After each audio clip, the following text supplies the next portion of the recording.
کتابوں میں بھی موجود ہے، لیکن اس کو جو انہوں نے اپنے انداز میں لکھا جھوٹ گڑ گڑ کے، صفحہ نمبر 244 صفحہ نمبر 224 پر دھیان سے سن لینا، ان الامامت، امامت کیا چیز ہے؟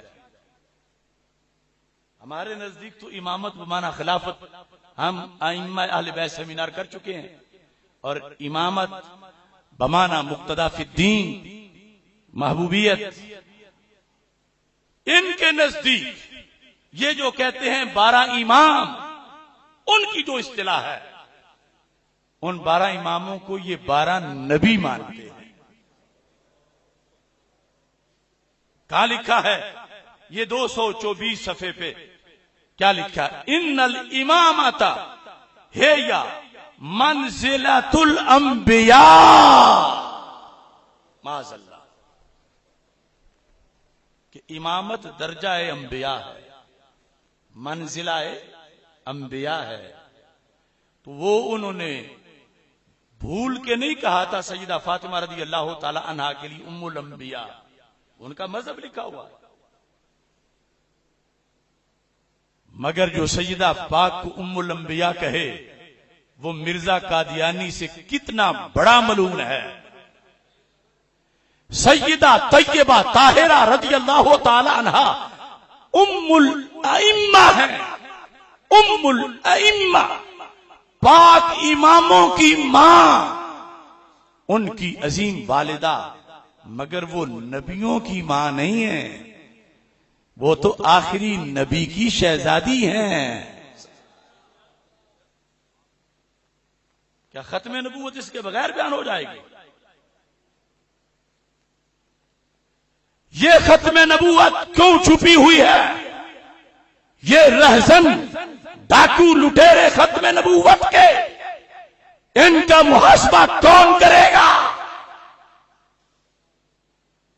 امام نورانی تو اپنے حصے کا کام کر گئے، اب تیرا میرا کام باقی ہے۔ دیکھو یہاں منزلۃ الانبیاء، کیوں امامت کیا ہوتی ہے؟ کہتے ہیں ان الامامت خلافت اللہ، امامت اللہ کی خلافت ہے، اور اللہ کی خلافت نبیوں کو ملتی ہے۔ کہہ رہے ہیں امامت اللہ کی خلافت ہے۔ مجھے پتا ہے میرا ایک ایک لفظ گنا بھی جا رہا ہے، تولا بھی جا رہا ہے، سونگا بھی جا رہا ہے، سوچا بھی جا رہا ہے، خواہ وہ بھارت ہو، خواہ وہ ایران ہو، افغانستان ہو، پاکستان ہو، امریکہ ہو، یورپی یونین ہو، مگر یقیناً اس چراغ راہ گزر کا بھی خدا تو ہے۔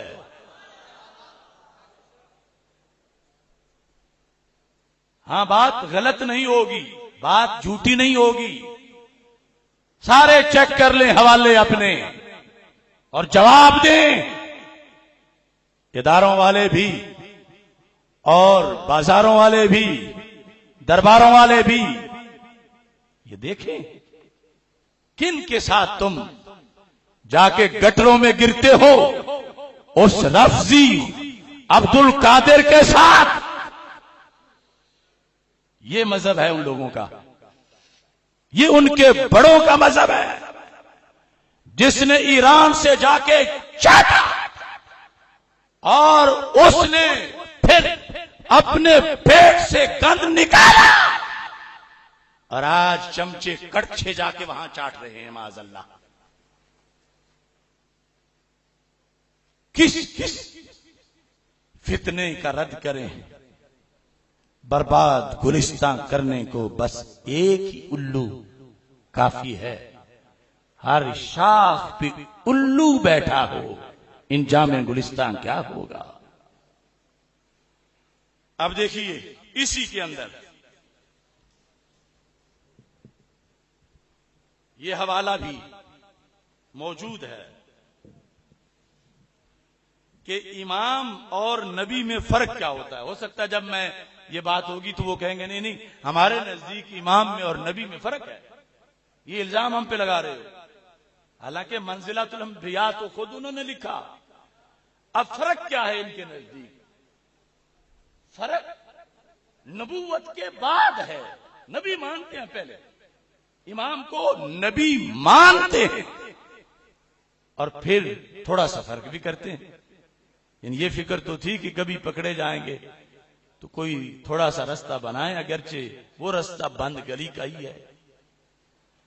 کیا فرق ہے؟ فرق اس مقام پر ان لفظوں میں صفحہ نمبر 197، یہ ختم نبوت کانفرنس، الفرق بین الرسول والنبی والامام،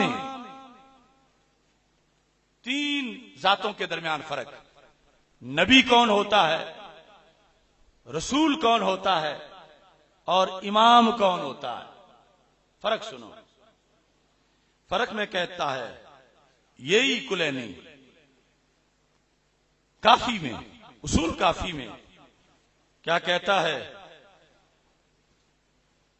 کہتا ان الرسول الذی ينزل علیہ جبریل فیراہ ویسمع کلامہ،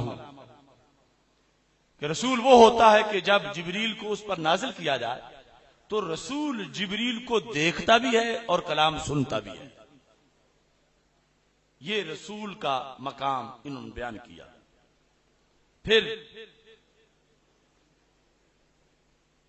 آگے والنبی ربما سمع الکلام وربما رأى الشخص ولم يسمع، کہ نبی جو ہے وہ کبھی تو کلام سنتا ہے اور کبھی صرف جبریل کی تصویر نظر آتی ہے، اور سنتا کچھ نہیں، صرف جبریل کو دیکھتا ہے۔ یہ میں اپنی اہل سنت کی جو تعریف ہے وہ نہیں کر رہا، جو اس نے لکھی ہوئی ہے۔ امام کون ہے؟ والامام هو الذی یسمع الکلام ولا یری الشخص، امام وہ ہے کہ جس پر جب جبریل آتے ہیں وہ جبریل کا کلام تو سن لیتا ہے امام، مگر جبریل اسے نظر نہیں آتے۔ صرف نظر نہ آنے کا فرق ہے، اور کفر تو جبریل کے آنے سے بھی ہو جاتا۔ جبریل آخری بار میرے اور تمہارے آقا حضرت محمد مصطفیٰ صلی اللہ علیہ وسلم پر نازل ہوئے، وحی کا دروازہ بند، یہ امام پر وحی مان کر جبریل کا کلام امام کا سننا، یہ مان کر، نبوت مان کر، صرف جبریل کی تصویر نہ دیکھنا، اس کا فرق کر رہے ہیں۔ تو یہ بھی 100% سے بڑا کفر ہے۔ لہذا جو کچھ ہمارے ائمہ نے لکھا وہ ایک ایک بات انہوں نے یہ کہا کہ یہاں تک کہہ دیا من اشرک ما امام، من اشرک ما امام امامتہ من عند اللہ، من لیست امامتہ من اللہ کان مشرکا باللہ، معاذ اللہ۔ یعنی حضرت صدیق اکبر رضی اللہ تعالی عنہ کا خلفائے ثلاثہ کا رد کرتے ہوئے یہ کمینہ لکھتا ہے کہ جو مولا علی کے ساتھ انہیں بھی امام مانے، ہم تو ان کو خلیفہ فضل مانتے ہیں، یہ کہتا ہے انہیں مولا علی کو پہلا مان کے پھر ان کے ساتھ حضرت صدیق اکبر رضی اللہ تعالی عنہ کو بھی حصے دار مانے خلافت میں۔ تو کہتا ہے کہ یہ کیا ہے؟ جس نے اللہ کی طرف سے معین کردہ امام مولا علی کے ساتھ اسے شریک بنایا جسے رب نے امام نہیں بنایا، بقول اس کے حضرت صدیق اکبر رضی اللہ تعالیٰ عنہ، جس نے ان کو بھی امام مانا، کان مشرکم باللہ۔ حضرت صدیق اکبر رضی اللہ تعالیٰ عنہ یا دیگر ائمہ کو جس نے مانا مولا علی کے ساتھ، وہ مشرک ہوا، اس نے اللہ کا شریک بنایا۔ یعنی امام مولا علی صرف نبی نہیں، ان کے نزدیک اللہ بھی ہیں کہ جو ان کے ساتھ کسی اور کو ملاتا ہے وہ کان مشرکم باللہ، یہ کہہ کر ذکر کیا اس نے۔ اب یہ ایک طرح مصرع ہے یہاں سے لے کر پوری دنیا تک کہ ختم نبوت کے ان مجرموں کا محاسبہ ہونا چاہیے، اور اگر ان میں سے کسی بات کا ان کا کوئی جواب تم میں سے کہیں دنیا کے کسی کونے میں کسی کو نظر آ جائے تو مجھے بتانا ضرور کہ وہ کوئی جواب دے رہا تھا۔ اس کے ساتھ اب یہ جو طبقہ ہے قاسم نانوتوی والا، ابھی جوہال، غلات، متصوفہ، نام نہاد صوفی، حقیقی نہیں، ان کے لحاظ سے بھی ایک پورا چیپٹر ہے کہ معاذ اللہ اس طرح کے بونگے بابے بیٹھ کے ڈائریکٹ رابطہ عرش سے رکھتے ہیں، اور جو یہ کہے اس کا حکم بھی ان مفسرین محدثین نے اپنی کتابوں میں لکھا، اور ان بابوں کے ایسے خرافات پر جو ایمان لے آئے وہ بھی بالآخر جب پوری شرائط پائی جائیں گی تو قادیانیوں جیسا ہی پایا جائے، اگرچہ یہ نہ کہ میں نبی ہوں، صرف یہ کہ مجھ پہ وحی آتی ہے اور اللہ مجھے بتا دیتا ہے کہ اب شریعت میں کیا کرنا ہے۔